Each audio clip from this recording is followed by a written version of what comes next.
A continua is an imaginary scale between two extremes which allows us to show that scales have characteristics to a greater or lesser extent depending on the situation that they're being performed in.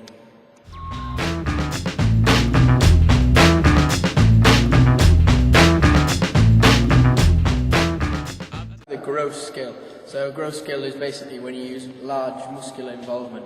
So for example, a drop kick would be an example of a gross scale. So I'm going to step up to the ball and I'm going to mainly my leg muscles, so the hamstring and the quadriceps and the calf especially. So I'll just do an example to show.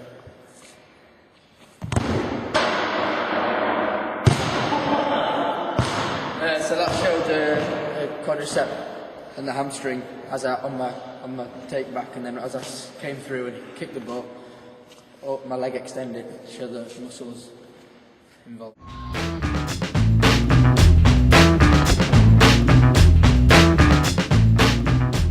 Now we're going to talk about the opposite to a gross muscular movement, which is now fine, which is just small muscular movement, where like a spinner, you're only using a very small skill. So whereas a drop kick, you're using a lot more muscles and bigger movement. So it's just the movement of the hand. It's nothing to do with the action, which would be a large muscular movement. So basically, can't really give an example, but because it's a very fine piece.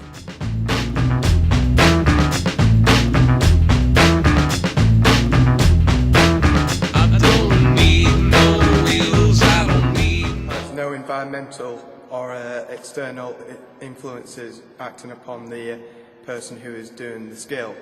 For instance, a rugby pass to someone else in a sports hall has no environmental influences, like the wind's not going to take it, and there's no opponent coming to come and get the ball off you. So for the skill, it's just like this.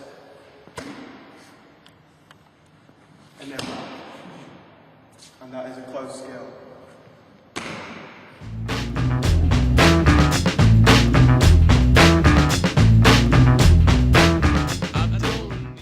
An open skill is the opposite of a closed skill, but in the sports hall there is no environmental influences, but for an open skill there is an external pace that's happening on the performer, where an opponent is closing a man down in a rugby pass to try and tackle him or to prevent the pass. So an open skill would be defender and another player, and a pass happening with an external pace happening on the open skill.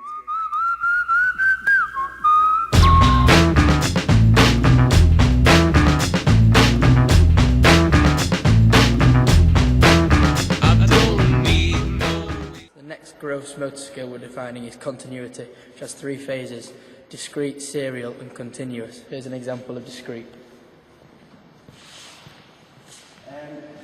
Discrete movement is where it's got a clear end to finish of the movement. So with a hockey shot, you've got a clear starting position, and then when you shot the ball, you've got a clear finishing position. So it's not a continuous movement like running or something.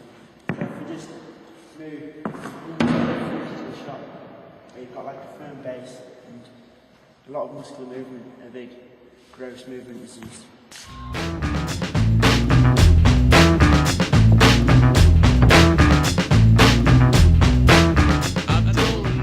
Continuity has several phases that are linked together.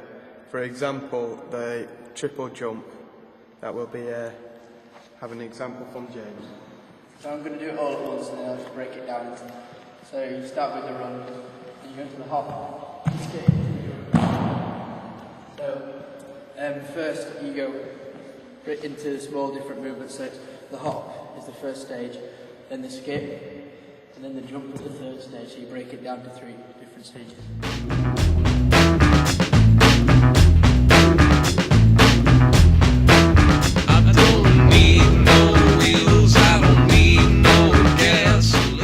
Just looked at discrete and serial, and now we're going to look at the end of it, which is continuous. Where, for an example, would be running, which is a continuous movement where it's like a never stopping, there's no clear end, starting into the movement, where padlock will show us now.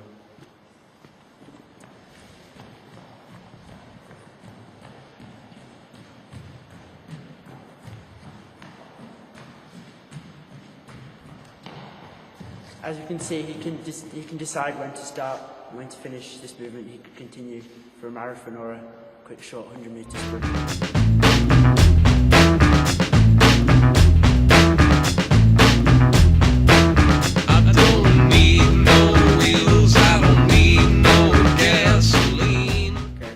Continuing on from James, George and Nick's group, we'll be now looking at pacing.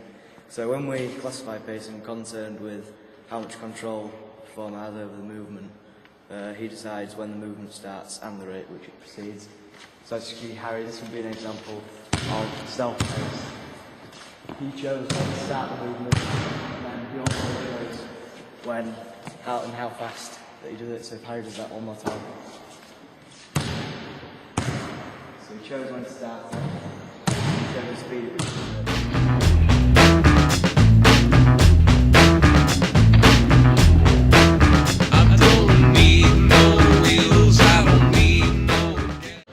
However, now if we look at externally paced, James, this would be where Harry doesn't choose the, he doesn't have much control over the movement, as James will throw the balls at Harry. James is actually the person who's self-pacing, but Harry is now externally paced. The ball's going at Harry. Harry can't change the direction of the ball is going at him whatever happens. Harry does not have full control over this movement.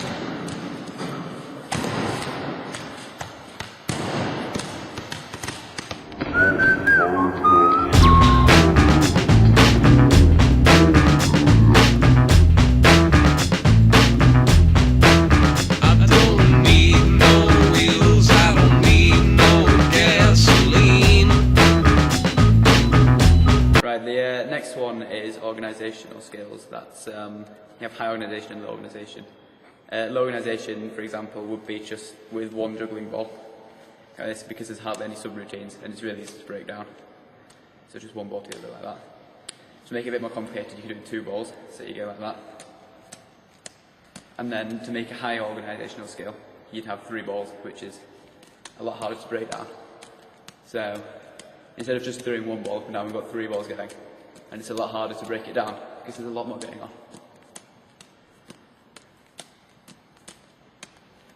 I don't need no gasoline, 'cause the wind that is blowing like... Difficulty. This is how complex a skill is. This is usually classified by perceptual load. Simple would be there's a low level of perceptual load, an example of rugby pass. And a complex would be a high level of perceptual load where the performer has lots to think about, such as speed, accuracy and power.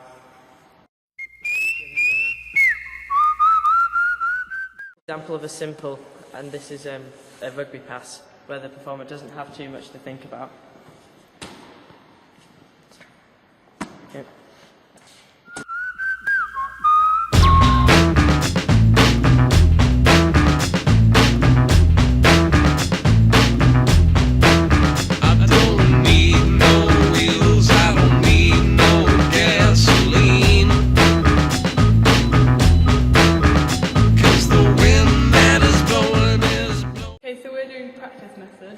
And the classification and profile of a skill can have their implications for the sports coach.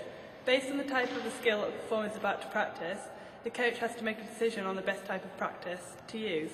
A coach could choose to use whole practice, part practice, progressive or whole part whole. Okay, so I'm going to do part practice. This is where subroutines are divided up into meaningful units for practice. An example of this is the tennis serve, which can be broken down into the grip, the stance, the backswing, the ball toss, the ball contact and the follow through. Jimmy here is going to show the ball toss. So here we see he's throwing it up above his head height, where he'd hit it. And then this part you're breaking it down into the part practice just to practice this. And then you'll use it in the whole skill later on. So the advantages of this are it reduces the amount of information that needs to be processed, If the task is complex or dangerous, it lessens the fear and the risk. Also, the learner may be motivated by being successful at part of the practice, so they'll gain confidence. And it's good for learning serial skills. It can also isolate specific weaknesses, so improve the overall performance. But disadvantages are that you may neglect the links between parts of the skill, and the transfer from part to whole may not be effective, and it is difficult to split skills which are highly organised as they're quite closely linked together. It also reduces kinesthetic awareness, which is like the feel of the movement, so the learner can lose the awareness of the end product, and it can also take longer than other methods. It's best for low organisational skills, as they can be reduced down to reduce complexity.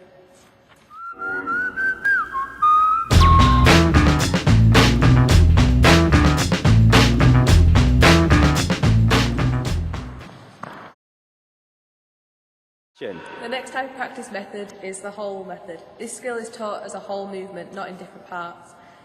This allows the learner to experience the flow and movement of the skill. A practical example of this is jogging. Here Matt is jogging. This is a whole skill.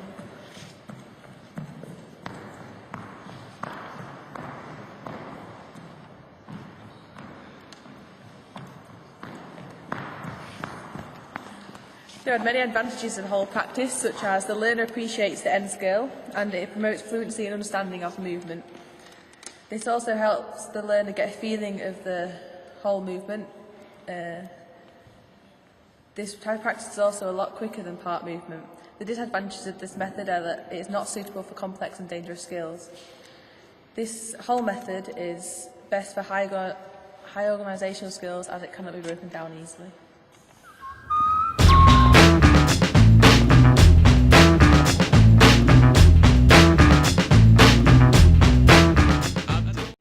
Progressive part practice.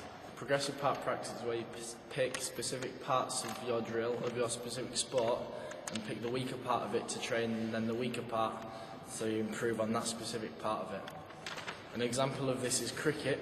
A bowler in cricket will pick a specific part of their drill to practice. For example, Florence will pick her arm, just the first arm, so like a windmill action to practice the release of where she releases it. Then she would move in, progress to where she would have an extra arm, and then go again to get the accuracy with her arm.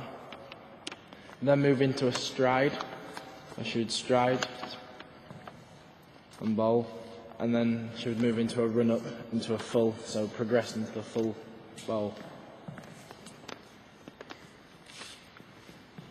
Advantages of this is it's a good method for complex skills, so it can be broken down for very complex skills.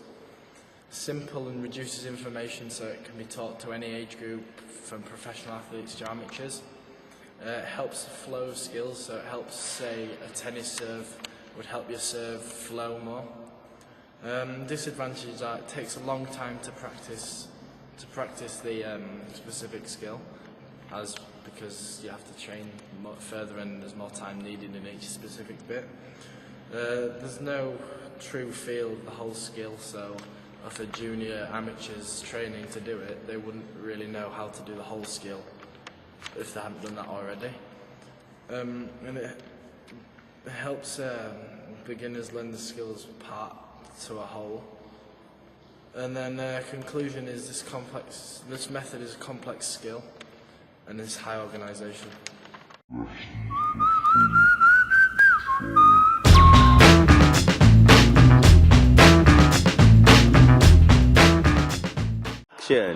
The whole part whole method is where a skill is practiced as a whole, and then a weaker part is practiced in isolation and then put back together to be practiced as a whole.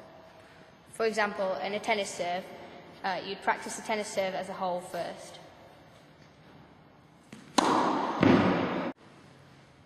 The coach would then identify that the ball, a weaker part, for example, the ball is not being tossed high enough. So then the player would toss the ball, practice tossing the ball higher.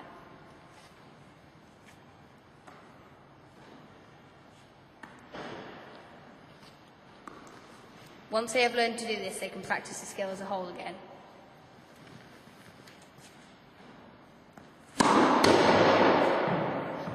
skill will then be better. Advantages of this is that the player gets to feel a flow of the movement, and it's a quicker method compared to other methods because you're only practicing the weaker parts in isolation.